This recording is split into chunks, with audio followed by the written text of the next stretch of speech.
Evangelho de João, capítulo 3, 1 a 15.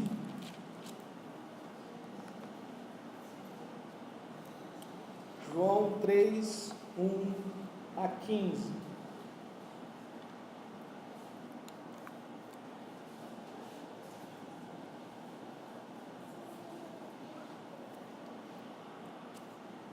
Diz assim: havia entre os fariseus um homem chamado Nicodemos, um dos principais dos judeus.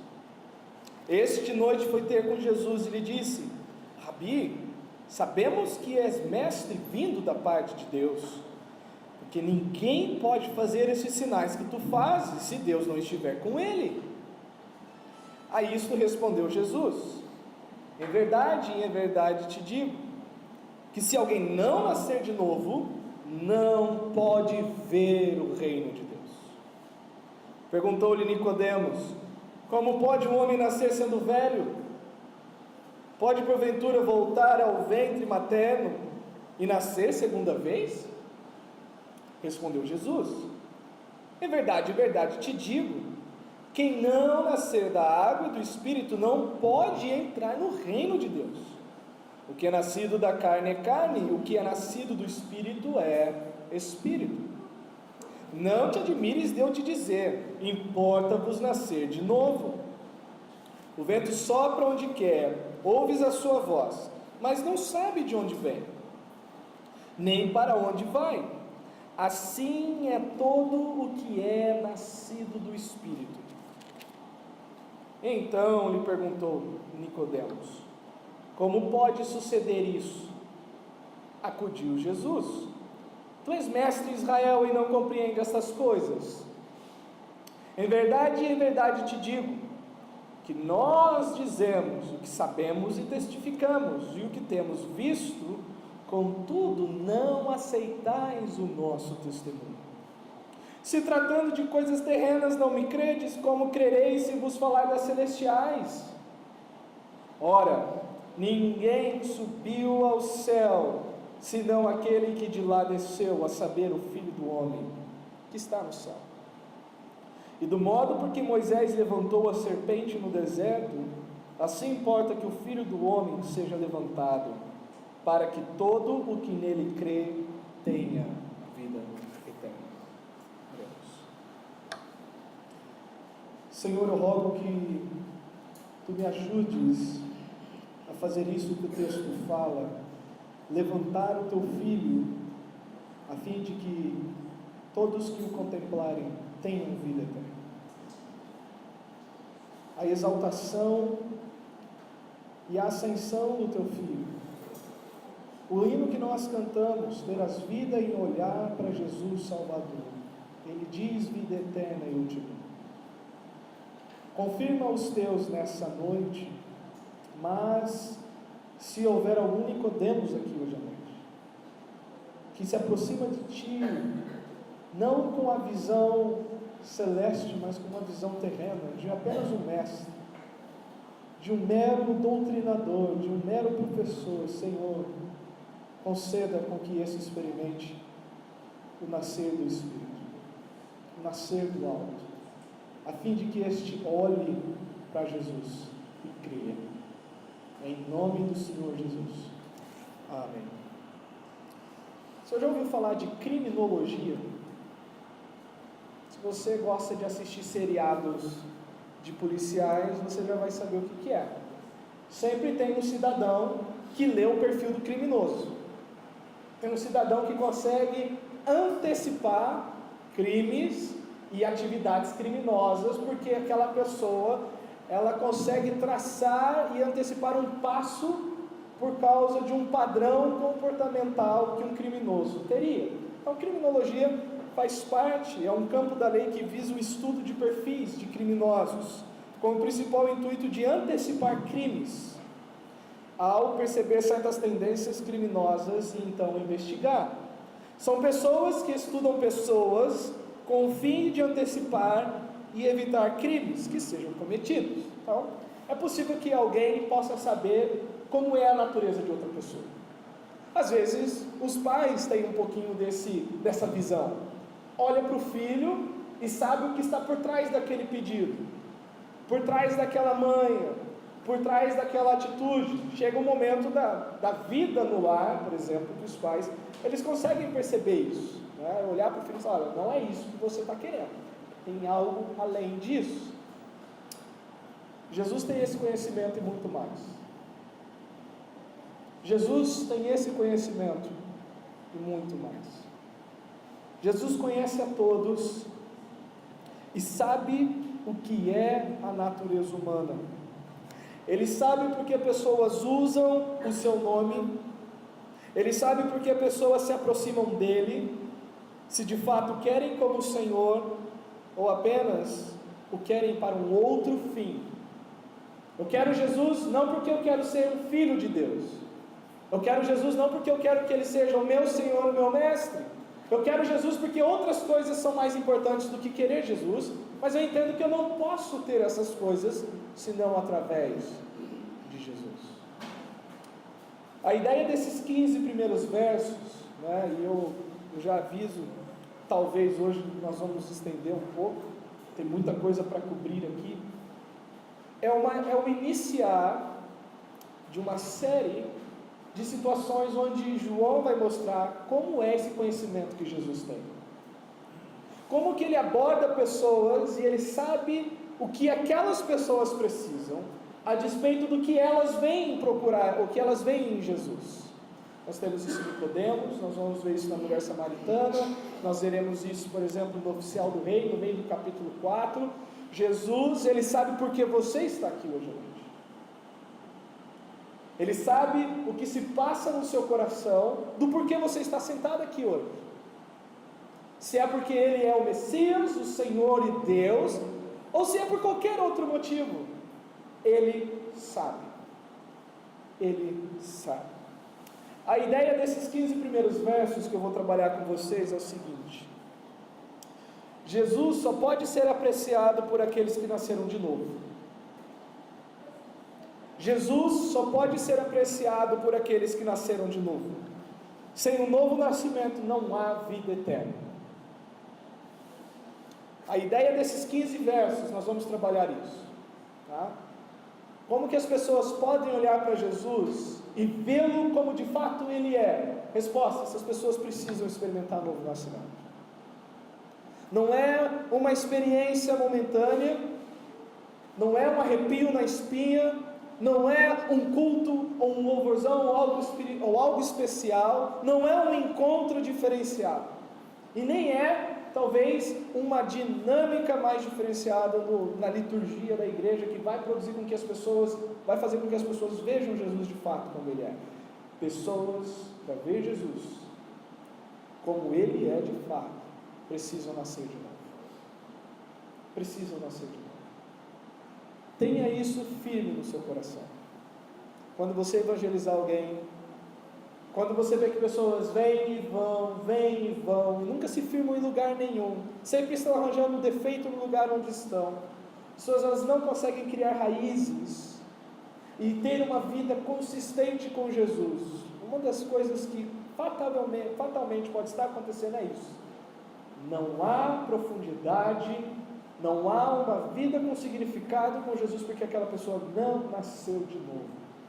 Ela está perto de Jesus, ela olha os sinais, ela tem uma percepção espiritual, mas é muito raso.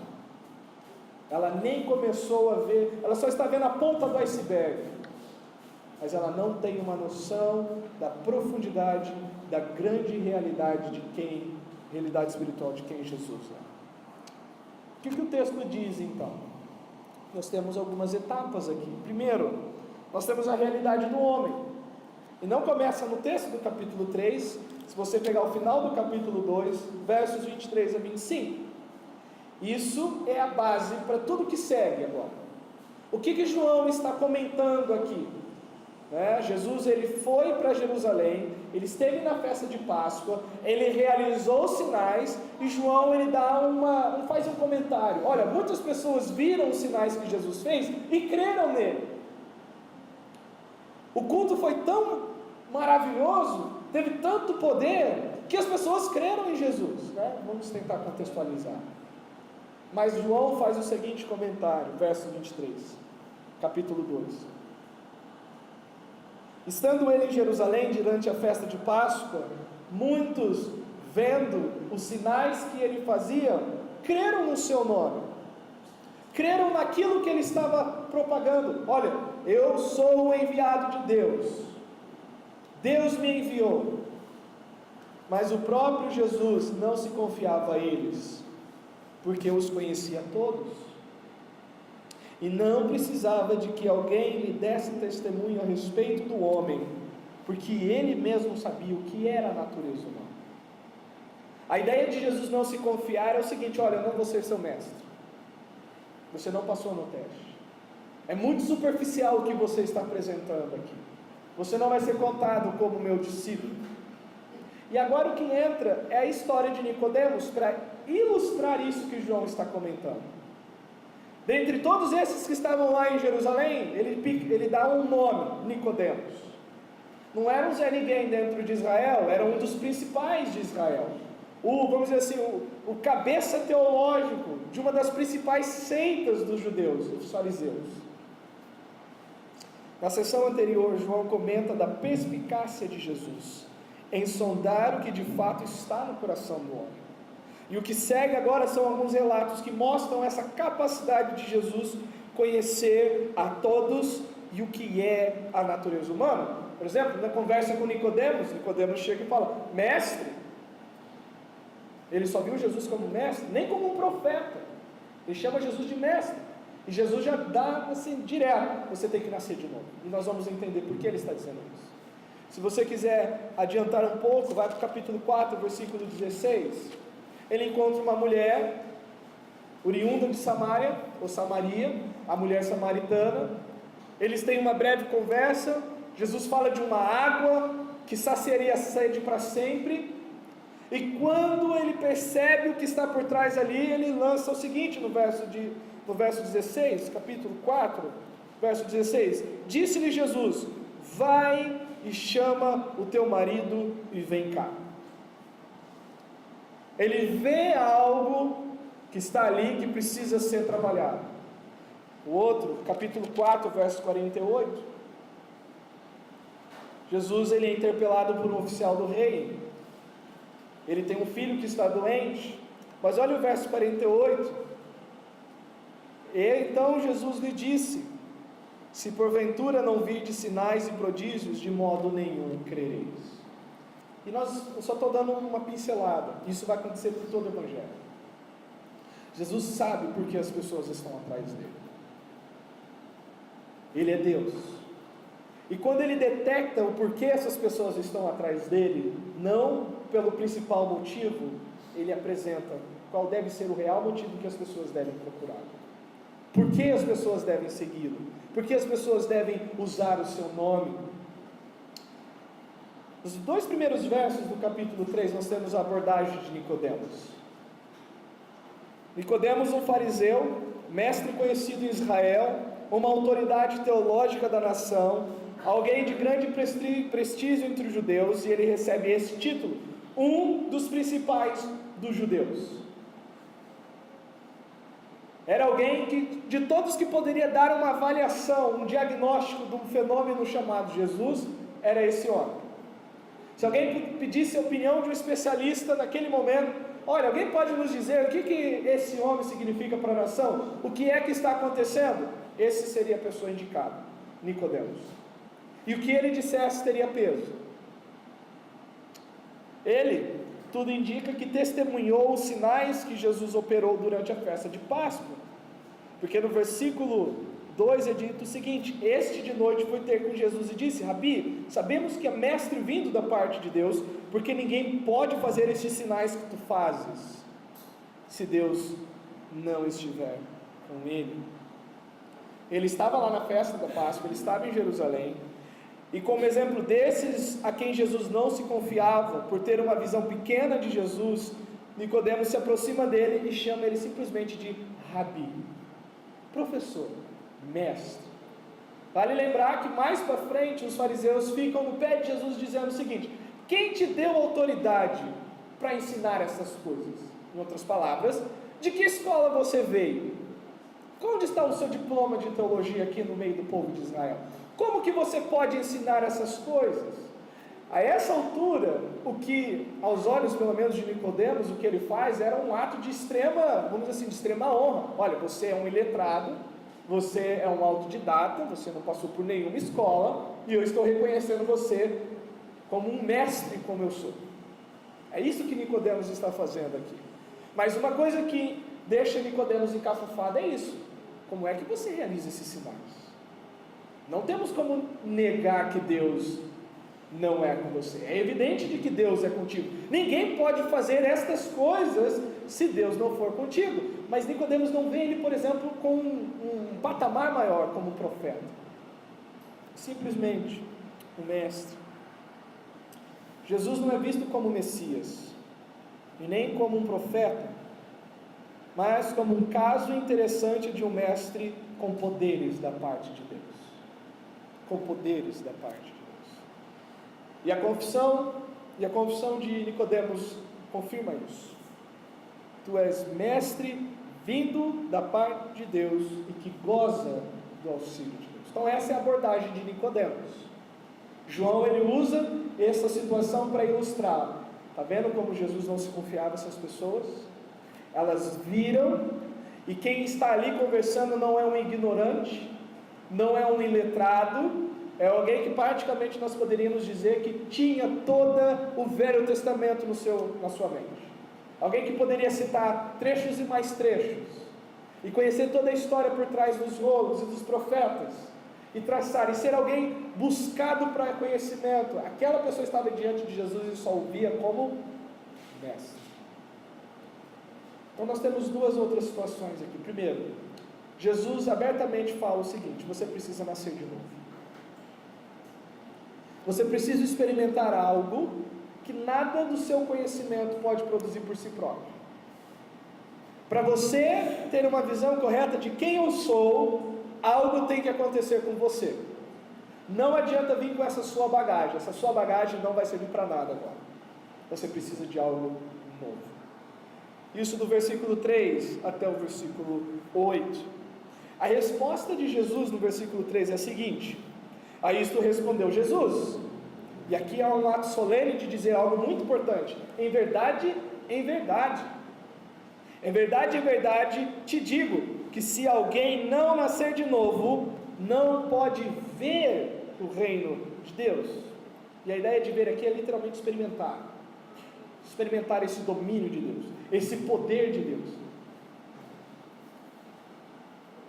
A presença de alguém operando sinais, somando a mensagem de Jesus, ou seja, eu sou enviado da parte de Deus, deveria remeter o mestre de Israel, Nicodemos, ao assunto do reino messiânico ou o reino de Deus. Em outras palavras, agora nós vamos entrar num campo cultural e teológico peculiar dos judeus. Então, por mais que você não domine o assunto que nós vamos trabalhar agora, esforce-te para não se desligar, porque nós estamos tratando de uma conversa extremamente cultural. Não estamos ignorando a teologia.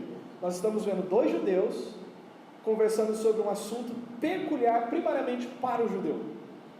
Nós estamos de fora disso, mas nós vamos ver como nós somos incluídos nisso. Tá? Então, quando Jesus conversa com Nicodemos, o mínimo que ele esperava era o seguinte: você vê tudo isso e você não percebe que eu sou o Messias? Você vê todas essas coisas acontecendo e você não consegue ligar os pontos dos profetas e ver que eu vim iniciar o reino messiânico, instaurar o reino, dar o início à nova aliança? Você olha todas essas coisas e você não consegue lembrar de nenhum profeta mostrando que viria alguém e faria exatamente isso que eu estou fazendo? Então é sinal de que você precisa nascer de novo. Para que você perceba essas realidades espirituais, você precisa ser espiritual.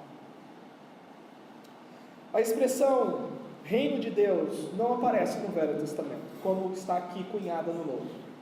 Nós não temos essa expressão, o reino de Deus.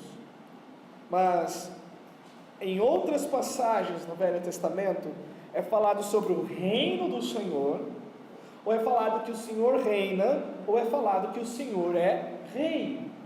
Essa expressão, reino de Deus, conforme aparece aqui, ela é muito mais abrangente. Há também um anúncio profético do advento de um reino no final da história. É para isso que Jesus está falando aqui. Jesus, ele não está falando de modo simbólico o seguinte: olha, se você não nascer de novo, você não vai experimentar salvação. Não é isso que Jesus está falando. Jesus está falando o seguinte: se você não nascer de novo, você não vai perceber o que Deus está fazendo na história agora. Você não vai perceber que eu vim começar algo que vai durar por toda a eternidade. Os profetas falaram que o reino, ou esse período desse governo de Deus, seria presidido por um descendente de Davi. Abra comigo em Isaías capítulo 9. Isaías capítulo 9, versículos 6 e 7.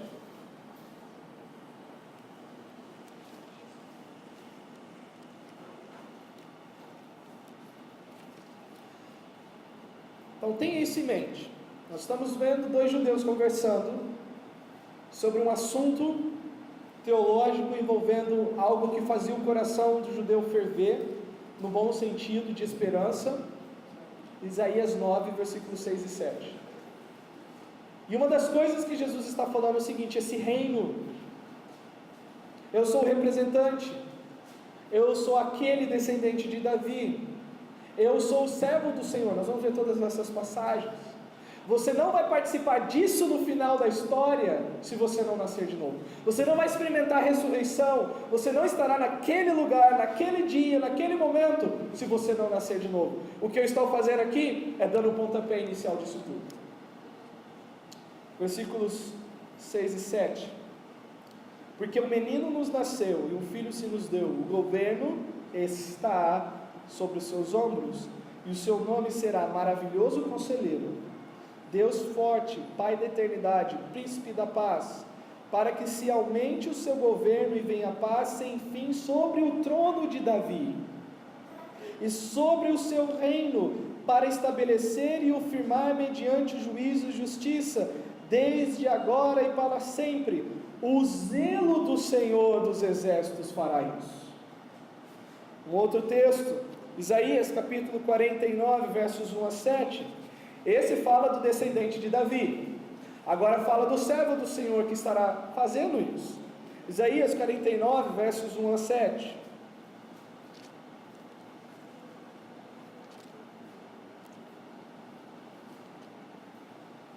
diz assim: ouvi-me terras do mar, e vós, povos de longe, escutai.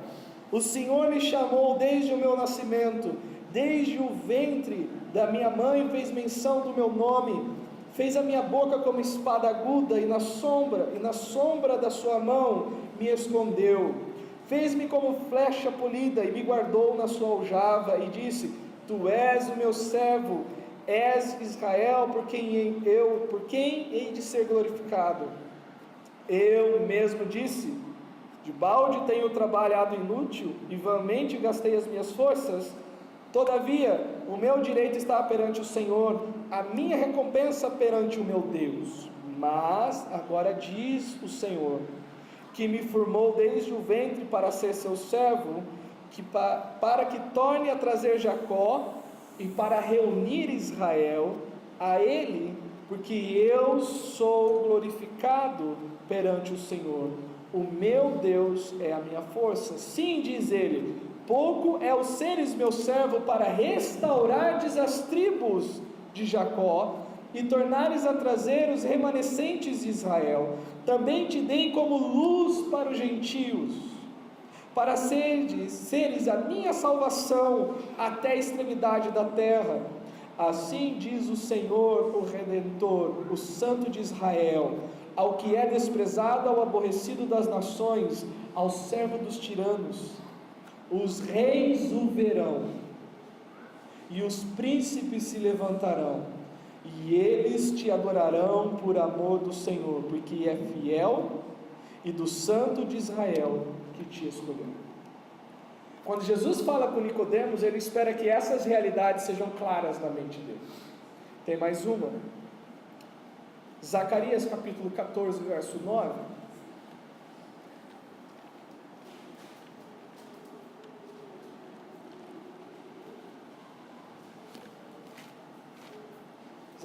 Malaquias, Zacarias, tá? Faz de trás para frente. Mateus, Malaquias, Zacarias. Zacarias 14, 9.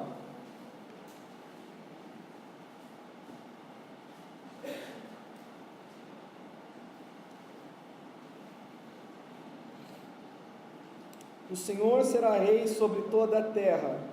Naquele dia, um só será o Senhor, e um só será o seu nome. Então, essa é a primeira questão que está sendo trabalhada de forma clara, para que vocês entrem dentro da conversa desses dois homens. Jesus está falando para Nicodemos o seguinte: o que Deus está para fazer, o que Deus haverá de alcançar, o que Deus haverá de executar, você não vai poder participar se você não nascer de novo.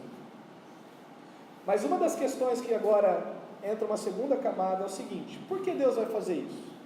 Porque Deus promove uma nova aliança, porque Deus oferece um novo concerto, porque Deus estende um novo pacto, uma nova promessa.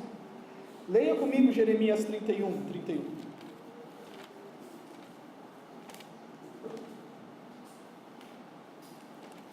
Isaías, Jeremias, para ficar mais fácil. Jeremias 31. O que nós temos aqui é Deus falando o seguinte: eu vou fazer uma nova aliança que vai abrir portas para tudo isso que nós lemos anteriormente. Restauração das tribos, um só reinado, o descendente de Davi e todas essas coisas. Jeremias 31 diz assim, nós iremos até o verso 40. Eis aí vem dias, diz o Senhor, em que firmarei nova aliança com a casa de Israel e com a casa de Judá, não conforme a aliança que fiz com seus pais no dia em que os tomei pela mão para os tirar da terra do Egito, não uma aliança condicional, aquela de Moisés, porquanto eles anularam a minha aliança, não obstante eu os haver desposado, diz o Senhor. Porque esta é a aliança que firmarei com a casa de Israel depois daqueles dias, diz o Senhor. Na mente lhes imprimirei as minhas leis, e também no coração lhes escreverei, e serei o seu Deus, e eles serão o meu povo. Não ensinará jamais cada um seu próximo, nem cada um seu irmão, dizendo, conhece ao Senhor, porque todos me conhecerão, desde o menor até o maior. Jesus vai usar esse texto, se eu não me engano, no capítulo 6 de João depois. Pois perdoarei as suas iniquidades, e os seus pecados jamais lembrarei. Assim diz o Senhor, que dá o sol para a luz do dia, e as leis fixas, a lua e as estrelas para a luz da noite, que agita o mar e faz bramir as suas ondas. Senhor dos exércitos é o seu nome. Se falharem estas leis fixas diante de mim, diz o Senhor, deixará também a descendência de Israel de ser uma nação diante de mim para sempre. Assim diz o Senhor: se puderem ser medidos os céus lá em cima e sondados os fundamentos da terra cá embaixo, também eu rejeitarei toda a descendência de Israel, por tudo quanto fizeram, diz o Senhor. Lembra Paulo em Romanos? Porventura Deus rejeitou o seu povo? Não. As leis continuam valendo. Eis que vem dias, diz o Senhor, em que esta cidade será reedificada para o Senhor, desde a torre de Hananel até a porta da esquina. O cordel de Medi estender-se-á para diante até o outeiro de Garebe e virar-se-á para Goa.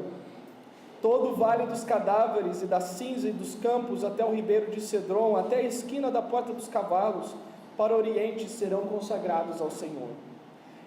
Esta Jerusalém jamais será desraigada ou destruída. Quando Jesus está conversando com Nicodemos, estas coisas estão pairando na conversa. Quando ele diz, não pode ver o reino de Deus, nós estamos trabalhando, o que Jesus tem em mente? Essas coisas. estas coisas. E por fim, onde entra o assunto do novo nascimento. Quem vai participar dessas coisas? Quem vai participar dessa aliança? Quem vai participar desse reino? Quem verá o Senhor reinar? Quem verá as nações vindo e prostrando-se diante desse? Quem verá a restauração das tribos? Aqueles que nasceram de novo. Aqueles que experimentaram o agir do Espírito em suas vidas. Por fim, Ezequiel capítulo 36.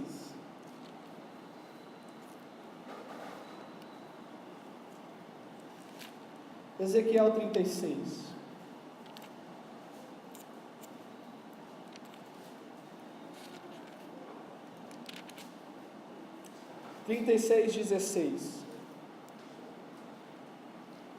É mais um texto um pouquinho longo que nós precisamos ler, mas é importante para que você entenda todo o cenário da conversa, tá?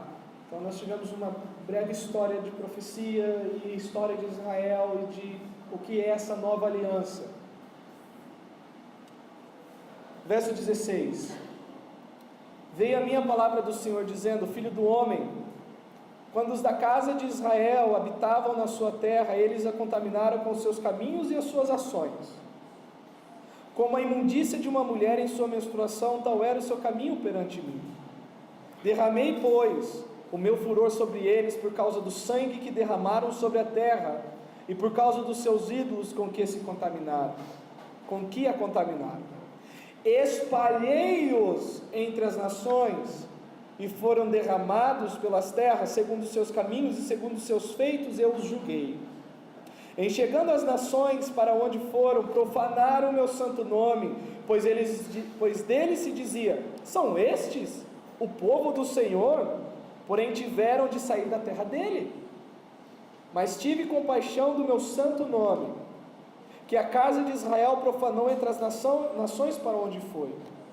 Dize, portanto, a casa de Israel: assim diz o Senhor Deus, não por amor de vós é que faço isso, ó casa de Israel, mas pelo meu santo nome, que profanaste entre as nações para onde fostes.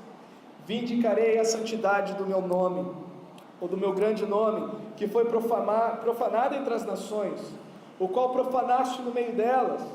As nações saberão que eu sou o Senhor, diz o Senhor Deus, quando eu vindicar a minha santidade perante elas. Tomar-vos-ei dentre as nações, e vos congregarei de todos os países, e vos trarei para a vossa terra. Então, aqui entra a linguagem que Jesus usa em João 3. Então aspergireis água pura sobre vós, e ficareis purificados de todas as vossas imundícias, e de todos os vossos ídolos vos purificarei.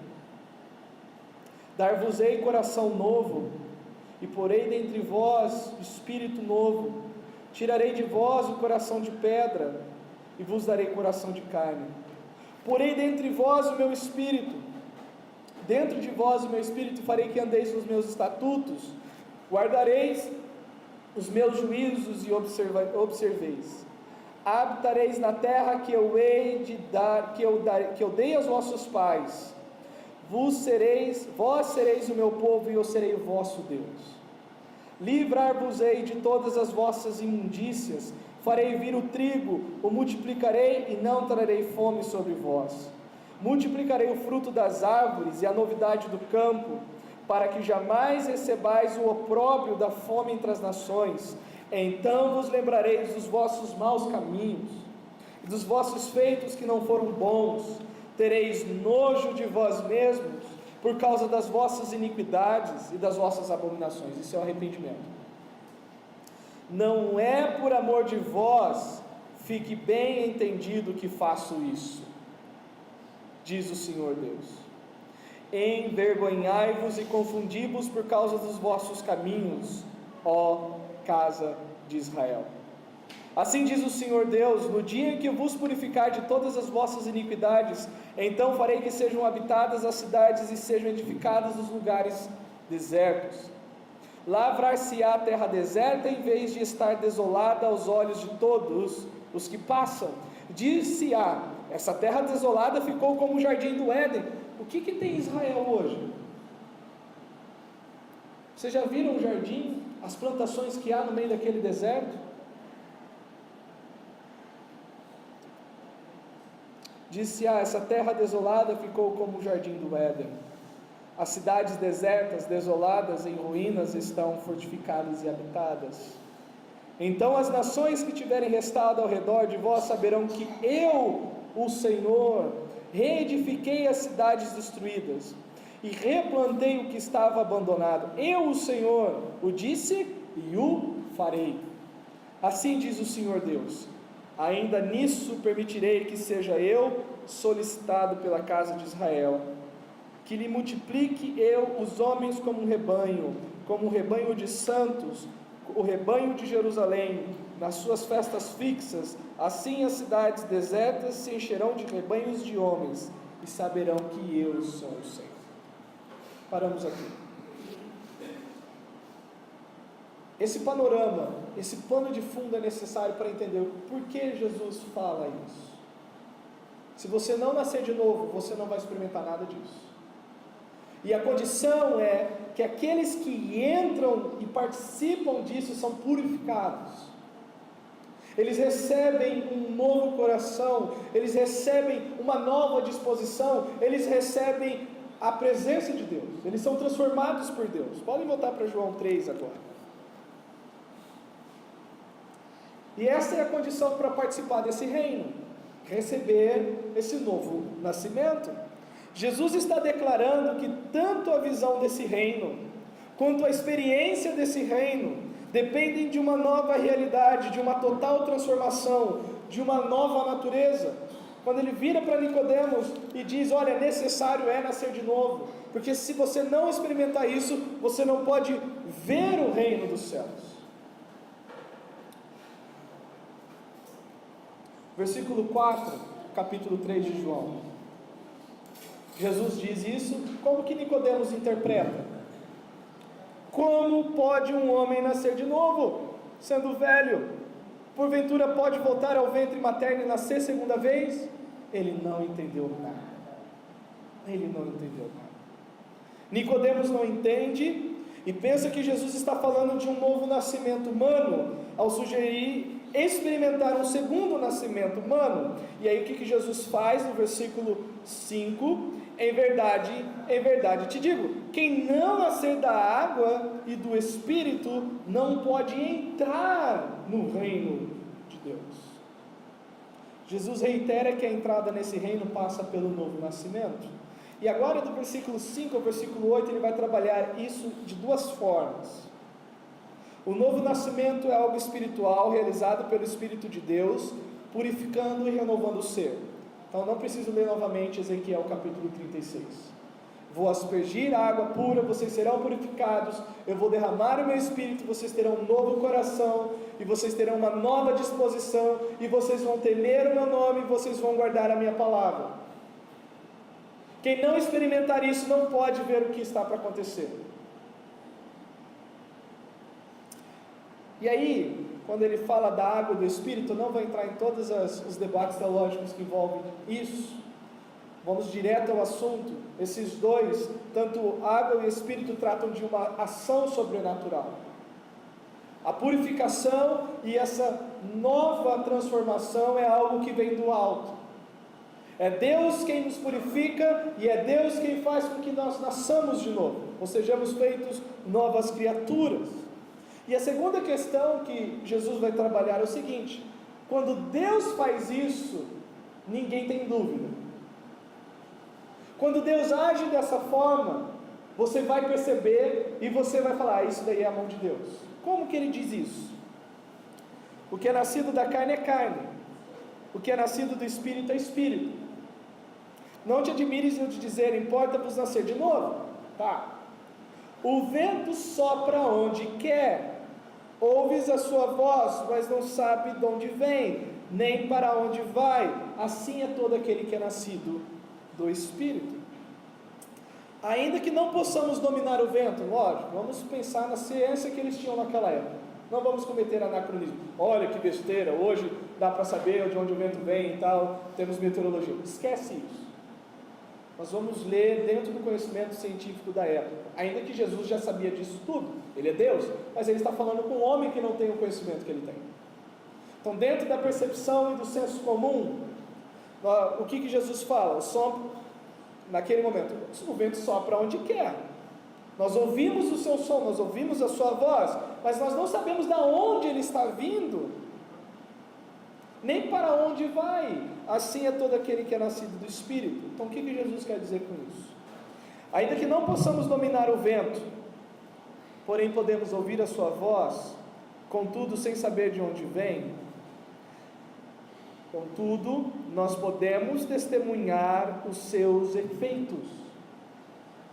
O que isso significa? Só pegando a parte do vento. Você não domina, mas você percebe que ele está ali. Você sente ele. Você não sabe para onde vem nem para onde vai, mas você não pode negar que ele está ali, que ele está agindo, que você sente, você percebe isso sensorialmente. Espiritualmente falando, a comparação que Jesus faz é o seguinte: o Espírito Santo, quando ele age, por mais que você não possa distinguir em quem ele vai agir, ou melhor dizendo, perceber em quem ele vai agir, você pode saber em quem ele já agiu. Você pode ver em quem ele já operou. E quando você vê a obra dele, você não tem como negar que não é a ação dele. Onde o Espírito opera, o seu efeito é inconfundível. Então, uma das coisas que Nicodemos pode saber nesse exato momento é o seguinte: o Espírito não operou nele. O Espírito não operou nele. Tanto que ele vai fazer a seguinte pergunta, é a reação de Nicodemos, que é a nossa última parte ainda dentro do que o texto diz. A reação de Nicodemos, no verso 9, agora do 9 ao 15. Então ele perguntou a Nicodemos: como que isso acontece? Como que alguém nasce do Espírito, se não volta para o ventre materno, se é algo que Deus produz? Então como é que isso acontece? Esse é igual àquela situação quando Pedro está pregando no Pentecoste e as pessoas dizem para ele: o que nós precisamos fazer? O que nós temos que fazer? O apelo não parte de quem está pregando, o apelo parte de quem está ouvindo.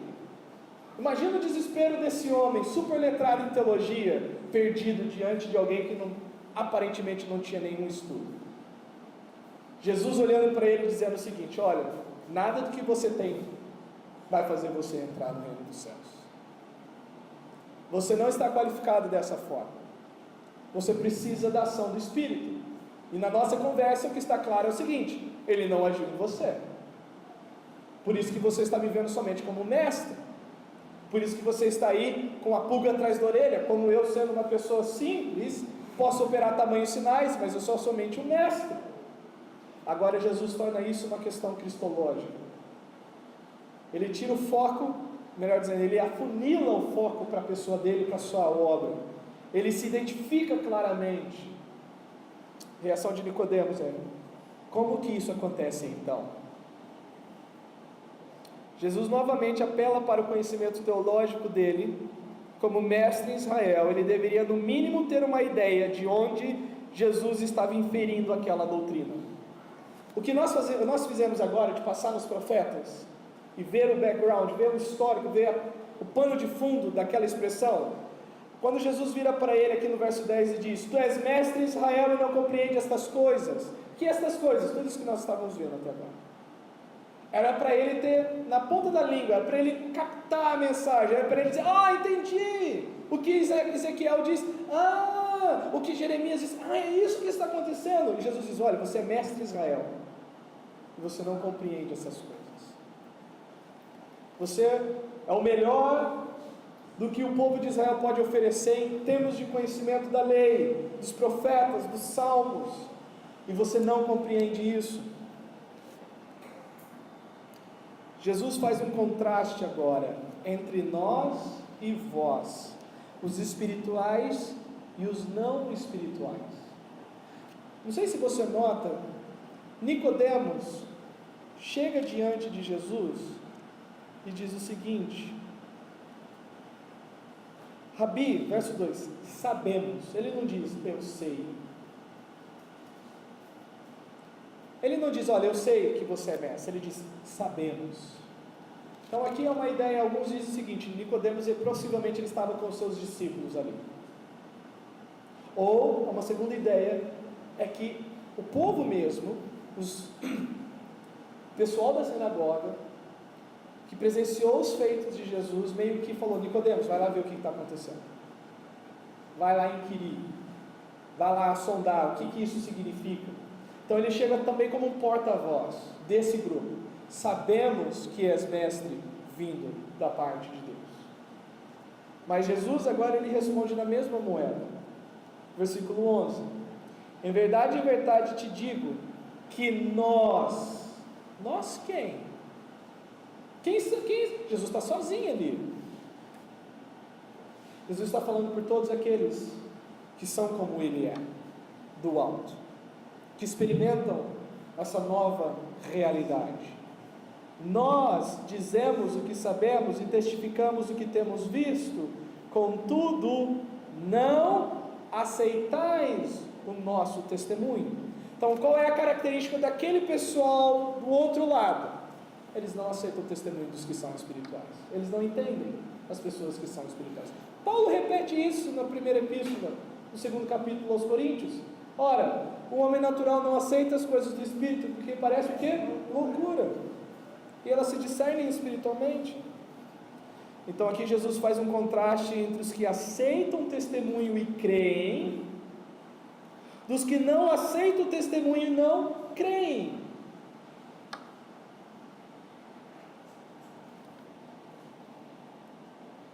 Contudo, não aceitais o nosso testemunho, se tratando de coisas terrenas, não me credes. Como crereis se vos falar das celestiais? E aí ele vai falar o seguinte agora, esse é o gancho para o finalizar da argumentação de Jesus. Jesus tem autoridade para falar das coisas celestiais? Imagina Nicodemos ouvindo isso. Como assim, falar das coisas celestiais? E aí ele vai dizer, eu tenho autoridade para falar das coisas celestiais. Uma das questões que eu estava estudando, que eu achei interessante, não é novo essa história de pessoas que foram arrebatadas para o céu, recebem o ensinamento e voltam para dizer algo. Já tinha isso na época de Jesus. De muitos judeus que diziam ter sido levados ao céu, e coisas mais especificamente a Moisés. De terem visto Moisés e de trazerem um novo ensino. Não é algo novo no nosso tempo, né? Nós temos muitos que vão para o inferno 15 vezes, parece que fazem excursão para lá, né? Ou vão para o céu e têm visões, mas isso também já acontecia na época de Jesus. Alguns historiadores, alguns comentaristas pegam um pouco disso da literatura judaica histórica. Não sei se é isso que tem por trás dessa argumentação. O que eu tenho certeza é que Jesus ele vai dizer o seguinte, eu tenho autoridade para falar de coisas celestiais. Eu tenho essa autoridade para dizer coisas celestiais. Jesus ele termina usando um evento bem conhecido na história de Israel, as serpentes abrasadoras. Ele diz o seguinte, ora, ninguém subiu ao céu, senão aquele que de lá desceu, a saber, o Filho do Homem. Então o que Jesus não está dizendo? Jesus não está dizendo que ele é da terra, subiu e desceu. O que Jesus está dizendo é, ninguém entra na categoria dele. Ele é alguém que é de cima e desceu. Por isso ele pode dizer o que ele está dizendo. Ele não vai dizer, ou seja, ele não está dizendo, olha, alguém aqui subiu ao céu e depois desceu e trouxe revelação de coisas. Depois dele nós temos, por exemplo, Paulo, né? Foi arrebatado ao terceiro céu, ouviu coisas inefáveis e tal. Mas nesse ponto da história, o que Jesus está dizendo é o seguinte, eu sou quem tem autoridade para dizer o que eu estou dizendo, porque eu vim de lá, eu desci de lá. Lembra a pergunta de Nicodemos? Como que essas coisas acontecem? Como que eu posso então entrar no reino? Como que eu posso ter isso? E ele está falando que o efeito, Jesus agora ele vai falar qual é o efeito do novo nascimento. Não vamos dizer assim, o que leva ao novo nascimento, mas o que o novo nascimento resulta. Lembra? Ele está falando o seguinte: se você não nascer de novo, você não pode ver de fato quem eu sou. Você não pode contemplar de fato quem eu sou e o que eu estou fazendo. Para você não entender uma forma de fé para novo nascimento. Não é isso que está sendo tratado aqui. O que está sendo tratado aqui é o seguinte: qual é o efeito do vento do Espírito? Qual é o efeito do Espírito Santo na vida dessas pessoas? Resposta: quando elas veem Jesus levantado, elas creem. Elas o abraçam. Elas o recebem. Verso 14: e do modo por que Moisés levantou a serpente no deserto. Se você não conhece essa história, nós vamos lê-la rapidinho. Livro de Números, capítulo 21. Números, Gênesis, Êxodo, Levítico, Números. Números, capítulo 21.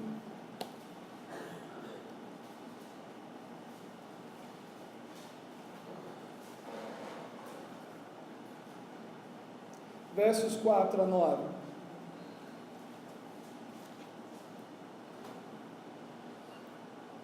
Diz assim: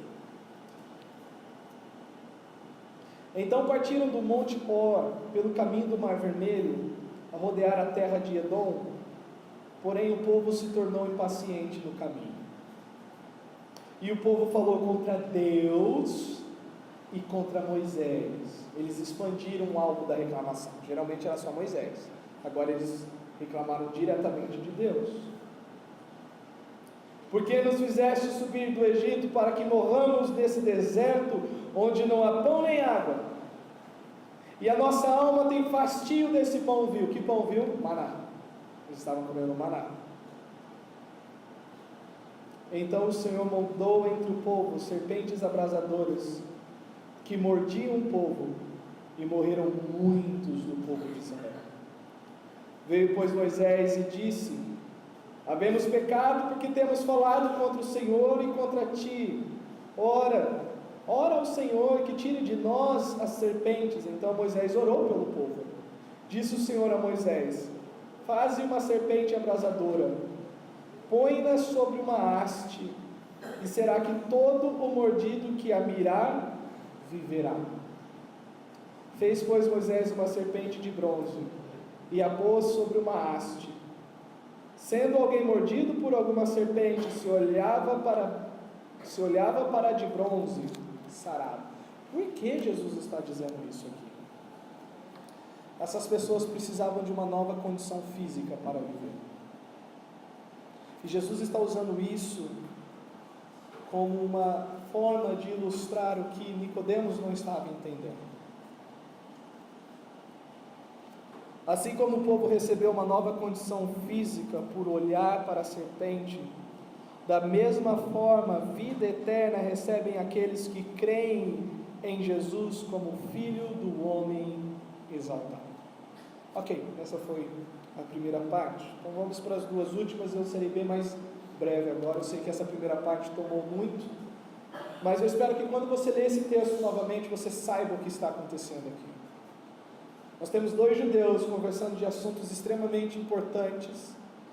Nicodemos aparenta saber algo e ele toma uma lição das grandes. Ele percebe que ele está perdido na conversa, mas Jesus é gracioso e diz: olha, você precisa crer em mim. Você precisa crer em mim. E você só pode crer em mim se você nascer do alto. A razão entre nós e vós, a diferença é essa. Não há essa experiência ainda. Você não recebeu aquilo que o profeta Ezequiel disse, e por causa disso você não pode ver nem o que está acontecendo agora. Então, algumas coisas para nós voltarmos aqui sobre a contextualização. Primeiro, nossa aproximação de Jesus deve buscar primeiramente o que Jesus sabe sobre nós e o que Ele sabe que nós necessitamos. Nicodemos se aproxima pensando dominar o assunto, e ele percebe que ele está perdido. Você veio aqui hoje, você se aproximou de Jesus hoje, pensando saber o que você precisa.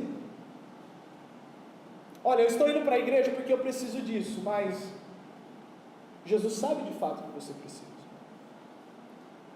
E uma das principais coisas que todo homem precisa é nascer de novo. Se você não nasceu de novo ainda, nada do que você acha como prioridade é mais importante do que isso. Nascer de novo significa que Jesus não é somente uma pessoa que você encontra uma categoria entre os homens, o mestre.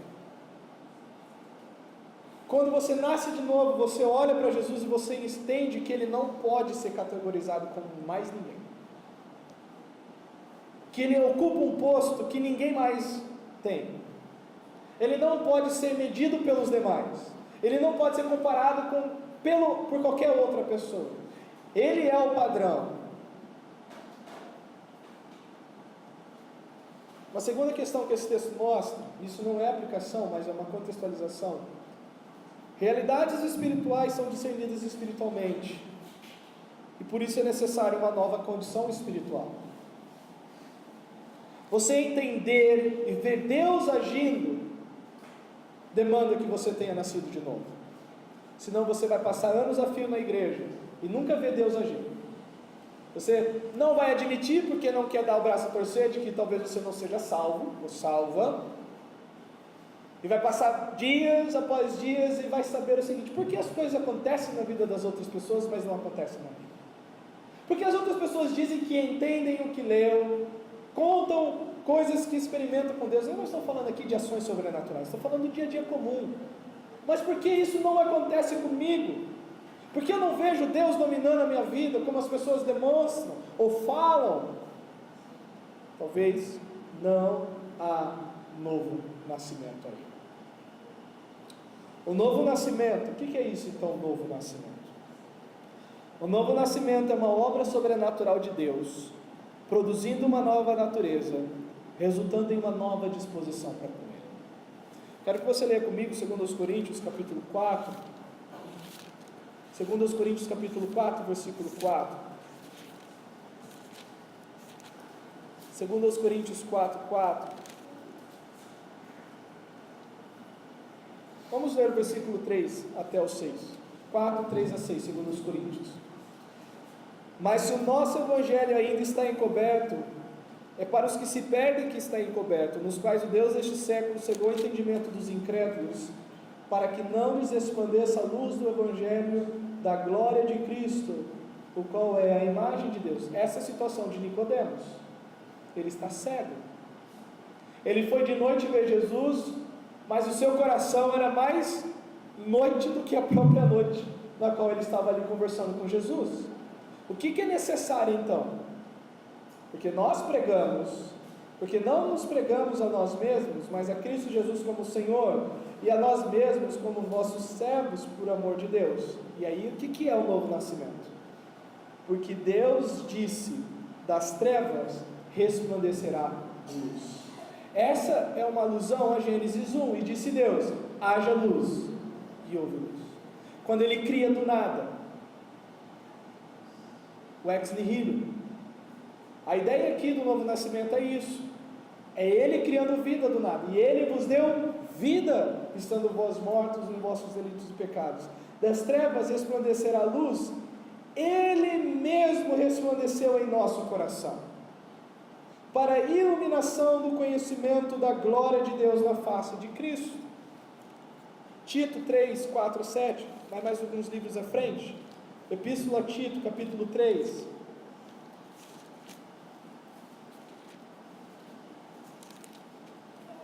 Versos 4 a 7 diz assim: quando porém se manifestou a benignidade de Deus, nosso Salvador, e seu amor para com todos, não por obras de justiça praticadas por nós, mas segundo a sua misericórdia Ele nos salvou. Qual é a instrumentalidade? Mediante o lavar regenerador e renovador do Espírito Santo, que Ele derramou sobre nós ricamente por meio de Jesus Cristo nosso Salvador, a fim de que, justificados por graça, nos tornemos seus herdeiros, segundo a esperança da vida eterna. Quarto, assim, tal como a presença do vento pode ser notada Da mesma forma, a obra do Espírito é identificada na vida daqueles que creem no Filho do Homem. Como que eu sei que eu nasci de novo? Resposta: qual é a sua atitude em relação à palavra dele? Eu imprimirei no seu coração a minha lei, e não somente os meus estatutos e os meus mandamentos. Há obediência? Você está disposto a obedecer? Ou você se aproxima de Jesus para não obedecer? Lembra? Não esqueça, Jesus sabe por que você se aproxima dele. Jesus sabe qual é a visão que você tem dele. Como? Não é porque ele sonda o seu coração, mas é como você leva a sua vida em face ao conhecimento que você tem dele. Se o conhecimento que você tem dele ele é Deus, opa, a minha vida tem que refletir esse conhecimento que eu tenho dele, a minha obediência, as minhas decisões, então você nasceu de novo. Mas se, olha, eu sei quem ele é, mas a minha vida, cuido eu, faço do meu jeito, quero viver da forma que eu quero, não importa se ele é Deus ou não. Eu sei que ele é alguém importante, vou lá porque eu espero receber alguma coisa, mas a minha vida vai ser do meu jeito. Não. O reino de Deus, lembra o reino de Deus? Nós cremos que haverá um reino milenar, um reino terreno, tudo aquilo que nós lemos no texto, mas parte do que para os judeus compõe esse reino é antecipado para nós, a igreja. Em que sentido? Lembra que o texto fala de novo nascimento em Ezequiel? Um novo coração, um espírito, isso é antecipado para nós. Mas isso não é tudo o que significa a nova aliança. A nova aliança, além dessas bênçãos espirituais, tem aspectos físicos, políticos, terrenos, muito mais amplos, que fazem mais sentido para o povo de Israel, conforme nós lemos no texto. Ao dia que essas leis deixarem de existir, eu vou rejeitar o povo. E lá em Romanos 10 ou 9, não lembro, Paulo diz: porventura Deus rejeitou o seu povo? Não, de forma nenhuma, eu sou Benjamim. Eu sou um salvo, eu sou um judeu salvo, ele não rejeitou o seu povo. Mas o reino de Deus, de maneira antecipada na nova aliança, é vista pela presença do Espírito, produzindo fé e obediência a Deus. O que nós vamos fazer com isso então? Você nasceu de novo? Você nasceu de novo? Face de tudo isso que nós vimos agora aqui, você pode dizer com paz no seu coração: eu tenho certeza que eu nasci de novo. Eu tenho certeza que eu sou uma nova criatura, porque eu tenho uma nova forma de viver. Eu tenho certeza que eu fui contemplado e agraciado com essa purificação e com esse derramar do Espírito, porque a minha vida não é mais como era de anteriormente. Não significa que eu me adaptei com os ritos religiosos dessa igreja local. Significa que longe dessa igreja local, eu vivo diante dos olhos de Deus. Deus sabe quem eu sou, Deus vê o que eu faço, e isso é o que mais importa para mim. Eu levo a palavra dele a sério. Você consegue discernir os efeitos em sua vida do novo nascimento? Se você sentasse para conversar com Jesus hoje, ele falaria isso para você? Importa que você nasça de novo. Você precisa nascer de novo. Era isso que Jesus falaria para você? Uma segunda questão: sem o Espírito Santo, sem uma nova realidade espiritual, não veremos Jesus, nem o que ele ainda está para fazer de forma adequada. A sua visão de Jesus sempre será pequena, distorcida, defeituosa, tendenciosa. Você não vai ver Jesus como ele tem que ser visto, Filho do homem exaltado. Mas você vai estar perto dele por algum outro motivo, e não pelo maior dos motivos. Ele é Deus e ele é digno de ser adorado e exaltado. Os que estão no reino de Deus são aqueles cujos corações temem ao Senhor e que amam a sua lei. Os que estão dentro disso que Jesus fala para Nicodemos. Você não pode ver e você não pode entrar, Mas os que vêm e os que entraram são os que amam a lei de Deus, são aqueles que temem a Deus. Colocarei o meu temor nos vossos corações, vocês vão guardar a minha lei, vocês nunca mais vão se apartar de mim, vocês vão caminhar comigo até o fim.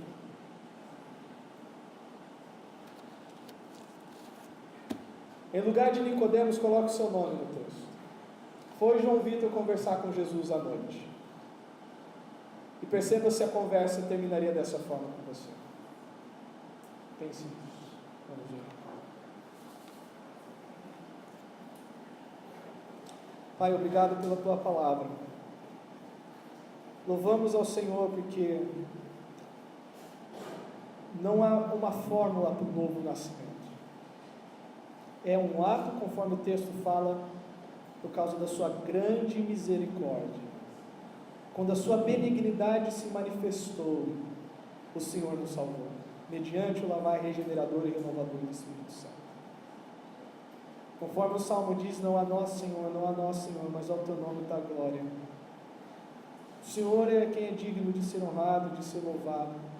Não estamos aqui por causa de qualquer virtude nossa, nós estamos aqui por causa da virtude que emana, que sai da cruz de Cristo, que é comunicada a nós pelo Teu Espírito, que é decretada pela Sua vontade desde a eternidade passada, Senhor. Que o Senhor nos leve em paz, que possamos ver e nos alegrar com o que o Senhor está fazendo e com aquilo que ainda haverá de ser feito. Em nome do Senhor Jesus. Amém. Deus abençoe e até semana que vem, se o Senhor.